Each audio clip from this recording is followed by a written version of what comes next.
as gunshots echo across the wind-swept, snow-covered reaches of the wild Northwest, Quaker puffed wheat and Quaker puffed rice, the breakfast cereal shot from guns, present the challenge of the Yukon.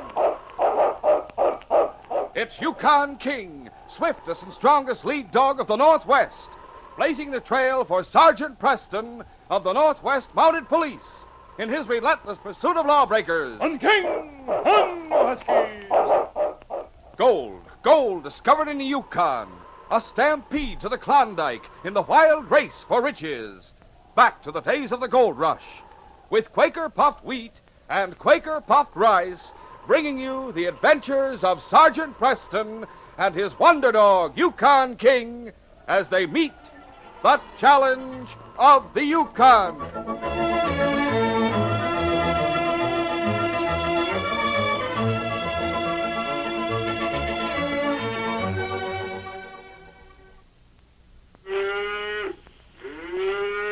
Golly, do you know what that reminds me of?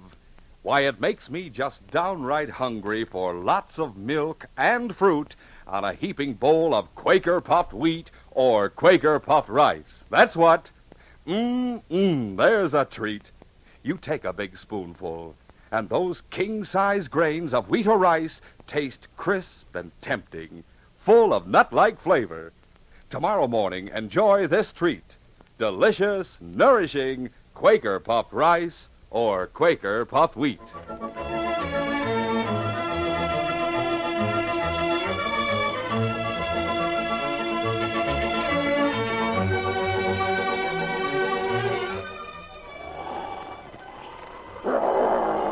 I'll teach you to snarl at me, you ornery mutt. Blackjack Gannon brought the length of chain down across his lead dog's head, a beautiful white Siberian. Stop it! Carol Lee had just opened the back door of the Empire Cafe and saw him. What's the matter with you? There must be some law against beating a dog like that. If you don't stop it, I'm going to report you to the Northwest Mounted. Yeah, you anxious to lose your job? I don't care. Think about it. Don't try to tell me how to treat my dog. What good does beating him do? You're making him hate you. You're making him hate everybody. I guess you could train him better. Well, I couldn't do worse. Mind your own business.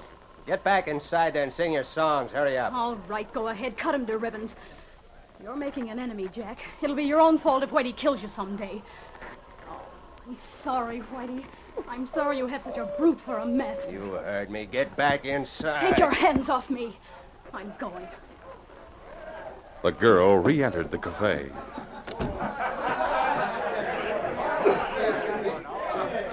She pushed her way through the crowd toward the stage until she felt a hand on her arm. It was young Bill Morgan who stopped her. Carol, Please, Bill, it's time for me to sing. you promised you'd give me your answer tonight. I can't. Well, I sort of guessed that's what it would be. It's pretty lonely living at a trading post 100 miles from the bright lights. That isn't my reason. I just can't marry you, not now. Perhaps someday things will be different. But, Carol, don't Please, you... I've got to sing. I'll see you later. Here she is, gents. The treat you've been waiting for. That lovely, lovely little lady, the songbird of the Yukon, Carol Lee.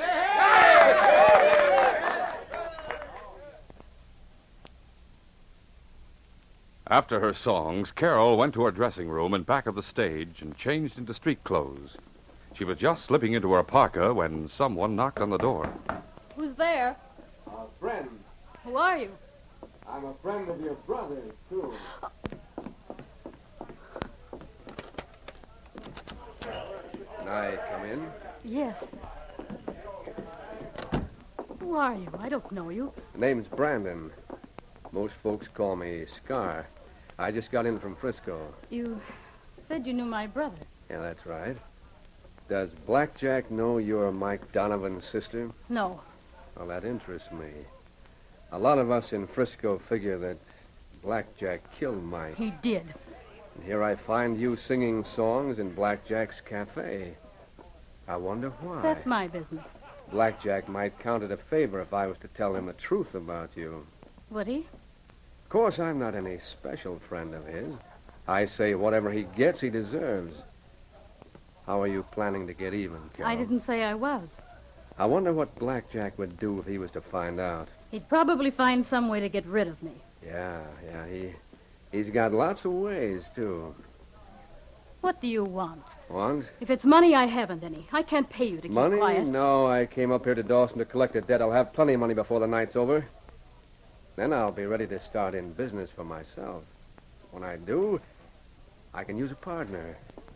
You'd suit me fine. No, thank you. You better think it over. Or shall I drop a word to Blackjack? No, don't do that. You'll think it over? Yes. Go on, get out of here. Sure. Sure, partner. Carol sank into a chair after Scar had left. She stared unseeing into the mirror for several minutes. Then she roused herself.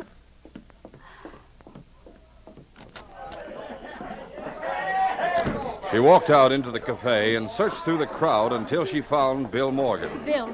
Hello, Carol. I've never heard you sing that. Bill, I've changed my mind. I'll marry you. What? On one condition. Oh, just name it. That you take me away from here tonight. We can stop at the mission on the way to the post. Wonderful, honey. You know where my cabin is. Meet me there in half an hour. Carol, you won't be sorry. I know I won't. Half an hour, Bill. I'll get my team harnessed. I'll be there in 15 minutes. No. Half an hour. Whatever you say. Carol watched Bill hurry out the front door of the cafe. Then she turned and walked out the back door. She walked straight to the run where Blackjack kept his dogs and opened the gate. Whitey, the big Siberian, was chained in one corner. Easy, Whitey. I know you don't trust anybody, but I'm not going to hurt you. I'm just going to set you free. There. Go on, boy. He won't beat you anymore. The dog looked up into the girl's face for a second as the chain dropped to the ground. And then he bounded through the open gate of the run. Good luck, Whitey. It's a poor revenge, but it's the best I can do. The girl looked up at the lighted window of Blackjack's office on the second floor. She could see two figures silhouetted, two men. She saw one of them raise his arm, a knife in his hand. The hand plunged downward. The second man dropped from sight. Murder! The girl ran, terror-stricken, around the corner of the building, into Front Street, and then down it toward the Klondike. When she reached her cabin, she was gasping for breath. But she only paused for a second and then started packing her clothes. A short time later, she was ready and waiting when Bill stopped his team outside. Nothing. Nothing as long as you get me away from here fast. Oh, here, honey, I'll stow your things. There. Climb aboard. Yeah. All set? Yes. Mush! Mush on!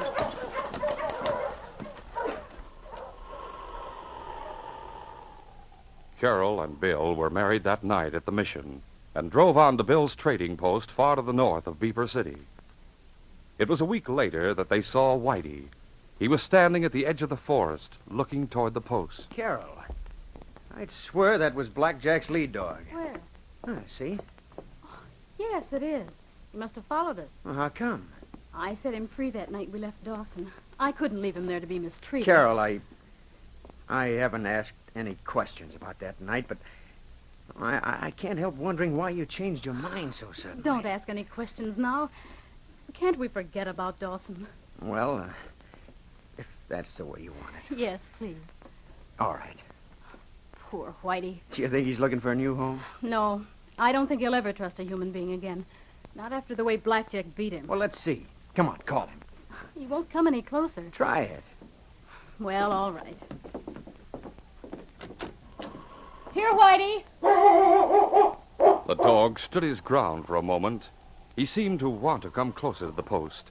But suddenly he turned and ran into the forest. Oh, I told you, Bill. I'm going after him. It's no use. He looks hungry to me.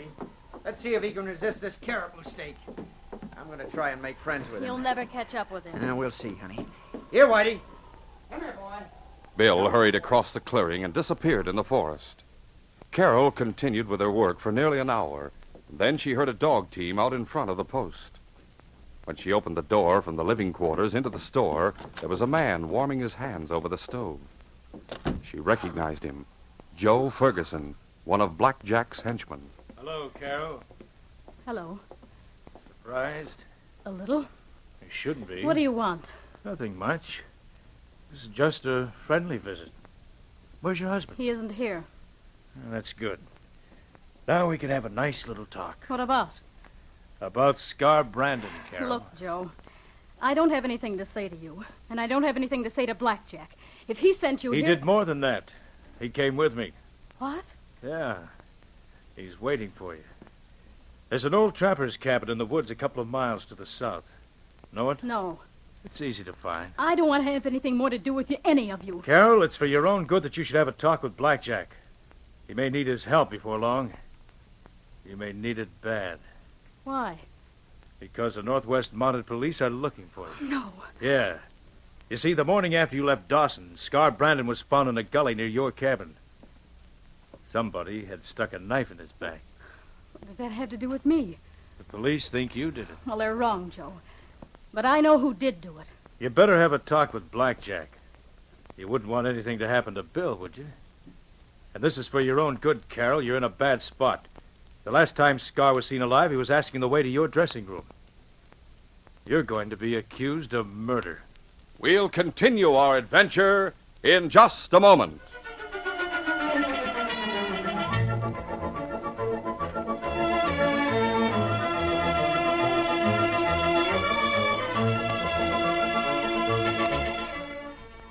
Say, fellas and girls, yesterday was officially the first day of spring. Golly, there's nothing like springtime. Good heavens, look what flew in. A robin. Gee, he isn't a bit afraid. Looks smart enough to talk, too. Hello there, Jay. What in the world's he... Did that robin say something? I said, hello there.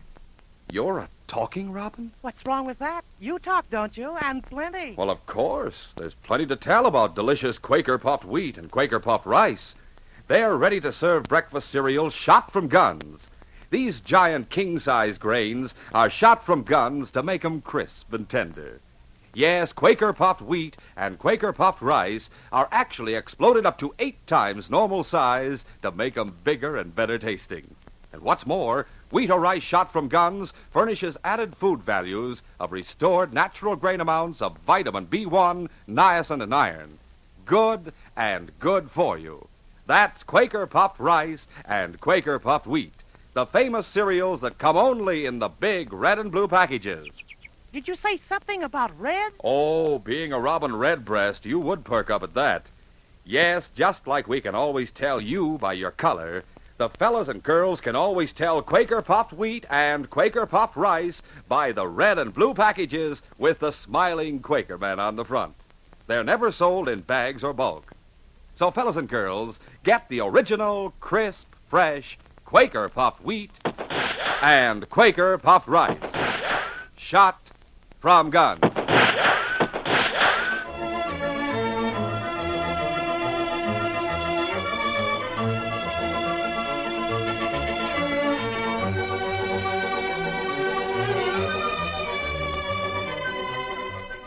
Now to continue.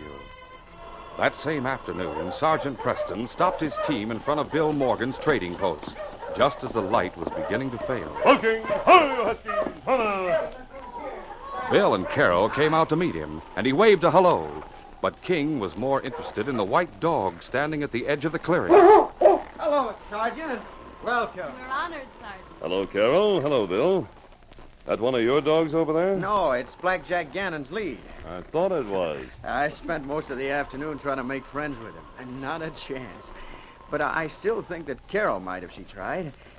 Hey, you haven't come up here to arrest her, have you? Arrest her? What for?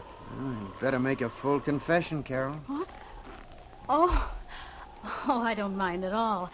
I set Whitey free the night Bill and I eloped, Sergeant. He seems to have followed us, but you can't very well say that we tried to steal him. No. Look at him. Good dog, and a dog that would like a good home. But he's afraid. If he sticks around here, he may get over it in time, don't you think, Sergeant? It's possible, Bill. But say, I haven't congratulated you two yet. Oh. Thank you, Sergeant. How did you find out? From Father Michel. You're going to stay the night, aren't you? It looks to me as if we're going to have a blizzard. I believe you're right. Yes, I'd like to stay. Good. I'll drive the team around and back. Honey, take him inside and give him a cup of tea to hold him until supper. That's a good idea. Come along, Sergeant. Come on, King. Get around there, boys. Come on. Carol, before Bill comes in, did you talk to Scar Brandon on the night you left Dawson? What, Brandon?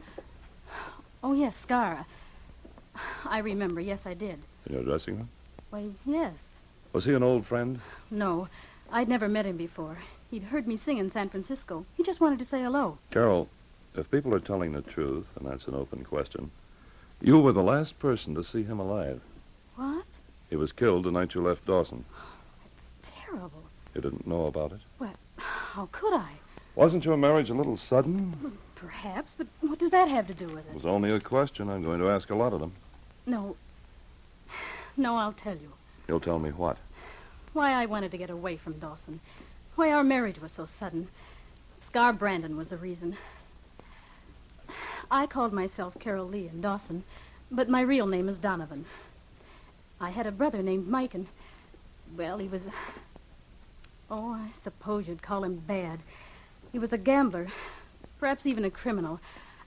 I don't know. It didn't make any difference to me. He was my brother, the only family tie I had in the world. He was killed.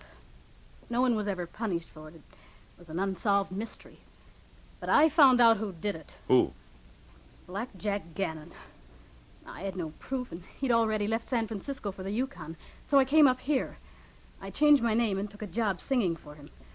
I was looking for the chance to get even for what he'd done to Mike. But you didn't find it? No. The only way I've hurt Gannon was through Whitey, letting him go. Well, just how does Scar Brandon enter the picture? He knew I was Mike's sister. He threatened to tell Gannon, and suddenly I was afraid. I see. That's all. That's all, Sergeant. Does Bill have to know about... Oh, it's all so sordid. I haven't done anything really wrong. Can't we forget the past? You sure you've told me everything? Well, yes. Isn't it enough? No, Carol. Oh, please. Here comes Bill. Can't your questions wait until tomorrow morning? There'll be time for us to talk when he's working in the store. All right, I can wait. Yes, sir, Sergeant. It really is going to be a blizzard. Just look at that snow come down now. Yes. Your tea will be ready in a moment, Sergeant. The storm grew wilder as darkness fell that night. But even so, King found the Morgans' living quarters too hot, and he asked to be let out. The sergeant turned him into the run with the other dogs, and King burrowed down in the snow to sleep. It was after midnight when he woke up for the first time. He could hardly see the figure moving toward the forest through the falling snow, but he knew it was the girl. He barked once or twice, and then he fell asleep again. Half an hour later, he was wakened again. This time it was by the dog, the white dog he had seen at the edge of the clearing. The dog was asking him to follow him, running a few steps toward the forest and then barking an invitation. There was a warning of danger in the white dog's barking, and instantly King thought of the girl. Was she in some danger?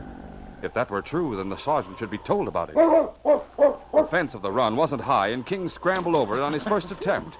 He ran to the back door of the post and started scratching at it. The white dog seemed to realize he was getting help and stood motionless in the middle of the clearing.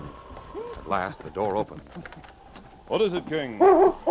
Sergeant, is Carol out there? No. She's gone. Carol! Sergeant, what could have happened to her? Where could she have gone? Perhaps King knows. Ah, there's another dog out there. Yes, the white Siberian. Get into your clothes and come with me. Right. 5 minutes later, the sergeant and Bill were following King across the clearing.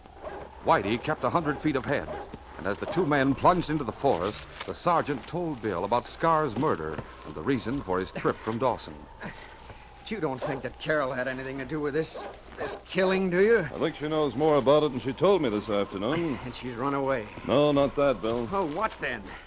Why would she leave the post in the middle of the night, in the middle of a storm? Where could she be going? Whitey's showing us. What's in this direction? Yeah, there's an old cabin about a mile from here, Sergeant. Nobody lives in it. There been any strangers around the post lately? No. Of course, I wasn't there for a couple of hours this afternoon. Huh? Strangers? I don't get it. What would strangers have to do with Carol? Strangers to you, but not to her. I don't understand. Bill, I've been looking for Carol ever since the night of the murder. There may have been someone who found out where she'd gone before I did. Someone who was afraid of what she could tell me, and it might be to the interest of that person to... Keep her from talking. Yes. But she wouldn't go out into the night to meet somebody like that. We'll soon find out. The men could no longer see the white Siberian, but King kept them on his trail. And finally, they saw a faint glow ahead of them. That must be the cabin. A light in it. Yes. As they neared the edge of the clearing in which the cabin stood, Whitey began to bark. A moment later, the door swung open and Carol ran out. Carol! Almost immediately, the figure of a man loomed up in the lighted doorway. A gun flashed in his hand. The sergeant drew, but before he could fire, Whitey had thrown himself at the man in the doorway. A shot rang out and the dog dropped to the ground.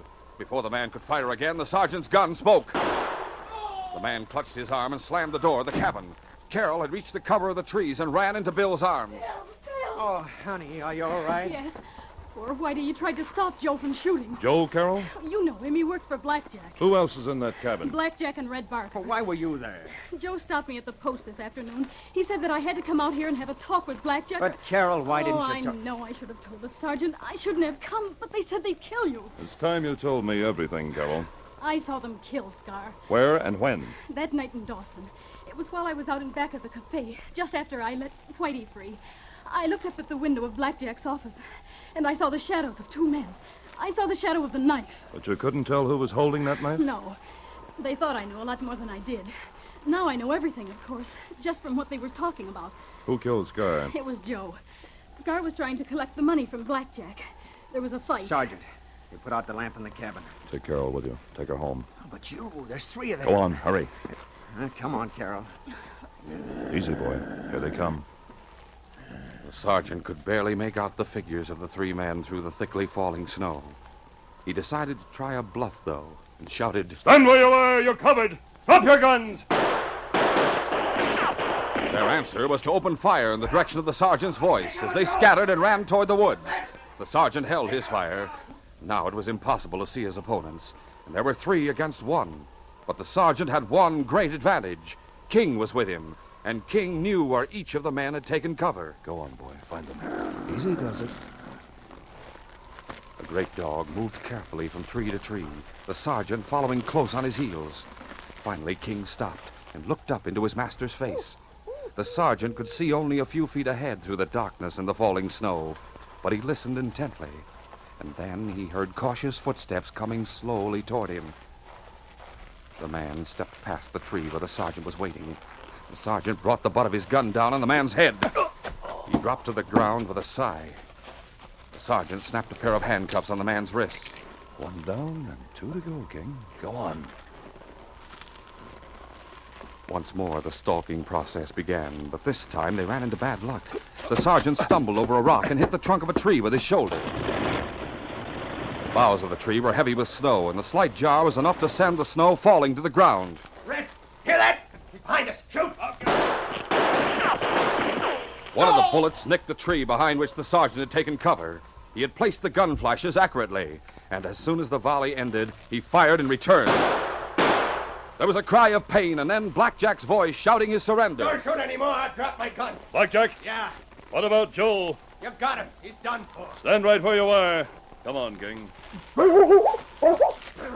Another pair of handcuffs were slapped on Blackjack's wrists. The sergeant knelt beside Joe. Sergeant, we didn't know it was you. You thought it was Bill Morgan. That's right. And you fired at Carol as she was running away from the cabin. Well, that was Joe, and he's the one who killed Scar. He's dead, isn't he? No, he'll live to hang. Sergeant, I swear I had nothing to do with any of it. We'll see what a jury has to say about that. Go on, head for the cabin. I'll put a bandage on Joe there. Bill Morgan left his wife at the post and then hurried back through the forest to the trapper's cabin. When he opened the door, he saw Blackjack and Red Barker sitting on a bench, their hands handcuffed behind them. Joe was lying on the floor, his chest and arm bandaged with his own shirt. You captured them all, Sergeant. Yes, Bill. Good work. What do you got? Oh, that's Whitey lying on your park. I thought they got him. The bullet just grazed his head. He'll live, Bill. Come here and say hello to him. Sure. Hello there, Whitey. He doesn't look scared at all. I think King's been telling him there's no reason to be afraid. We'll take him back to the post as soon as I finish with this bandage. By the time he's well, he'll accept it as his home. Are you telling the truth? Did that mutt bring you after Carol? He certainly did, Gannon. You made a great mistake when you turned him into an enemy. Whitey, We'll always be grateful for what you did tonight. He's a good dog, Bill. Good dog, boy. From now on, you'll be well treated. You'll find there are people you can love, and people who will love you, fella. As for the others, well, 3 of them will never be able to hurt you again. Never's a long time, Sergeant. You're going to find that out, Gannon. All 3 of you will stand trial as soon as we get back to Dawson. And there can only be one verdict. You're through. This case is closed.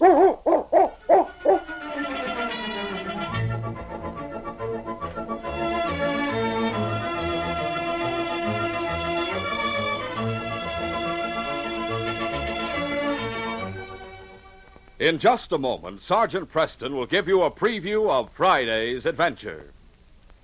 Picture yourself up there in the Yukon with Sergeant Preston, slugging it out with desperados with your bare fists.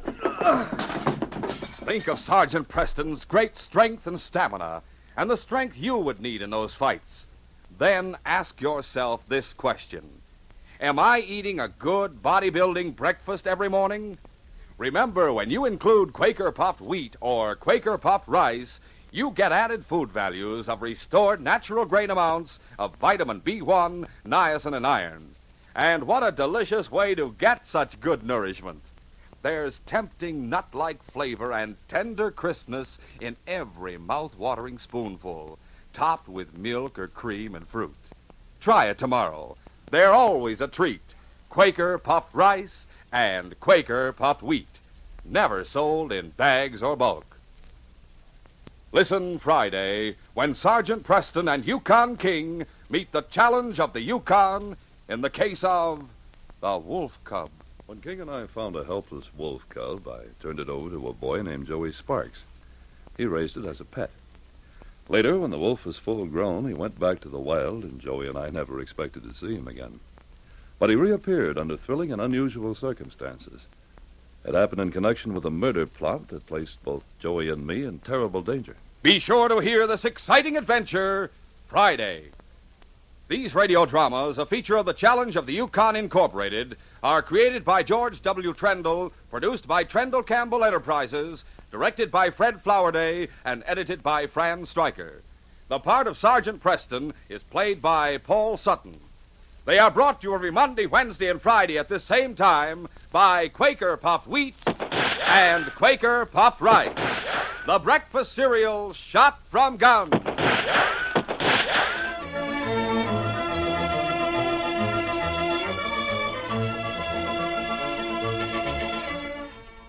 Remember, for delicious hot breakfast, enjoy Quaker Oats. The giant of the cereals is Quaker Oats. Delicious, nutritious, makes you feel ambitious. The giant of the cereals is Quaker Oats. And here's why Quaker Oats is called the giant of the cereals.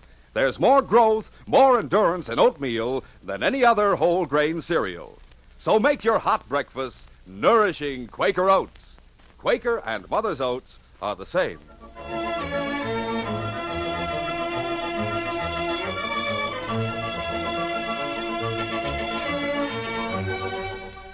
This is J. Michael wishing you goodbye, good luck, and good health from Quaker Puffed Wheat and Quaker Puffed Rice. So long. This is ABC, the American Broadcasting Company.